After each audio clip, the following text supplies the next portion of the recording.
Hello বন্ধুরা, সবাইকে জানাই মহাসপ্তমীর শুভেচ্ছা। সবাই ভালো থেকো, পুজো যেন সকলের ভালো কাটে।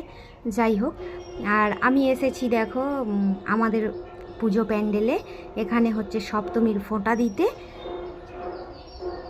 সবাই কত ফোঁটা দিয়েছে দেখো, সকলার ফোঁটাতে পুরো ভরে গেছে। আমি একটু জায়গা করে নিয়ে আমার ফোঁটাটা দিলাম। কার কার এই ফোঁটাটা আছে আমি জানি না, কিন্তু আমাদের নিয়মে আছে যে সপ্তমীর ভোরে ফোঁটা দিতে হয়। আর ঠাকুরটা এতটাই বড় করেছে, আর আমি তো একদম ছোট ছোট দেখাচ্ছে, আর একটু লাইটের প্রবলেমও ছিল। যাই হোক, তোমরা একটু মানিয়ে নিও। ঠাকুরের পায়ে ফুল দিচ্ছি, সব ঠাকুরে আমি ফুল নিয়ে গিয়েছিলাম। আর ভয়েসটা পরে দিচ্ছি কারণ ওখানে গান চলছিল, প্লাস ঢাকের আওয়াজ হচ্ছিল, অনেক কিছুই ছিল।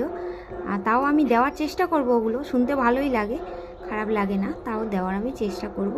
কিন্তু তাও আমি ভয়েসটা এক্সট্রা দিলাম আর কি। যাই হোক, মাকে প্রণাম করে নিলাম।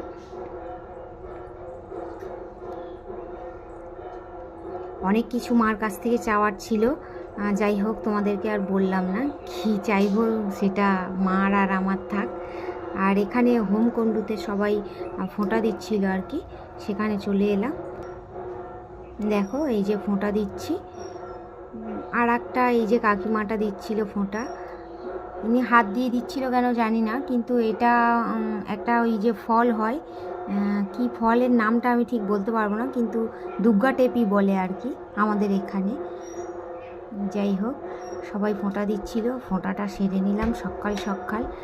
দুটো প্যান্ডেলে যাব পরপর, সেই জন্য। চলো, ফোঁটা দেওয়ার পর্ব তো শেষ হয়ে গেল। আর সপ্তমী সকালটা আমার তো খুবই ভালো কেটেছে। তোমাদের কেমন কাটছে অবশ্যই কমেন্টে জানিও। Tata, bye bye.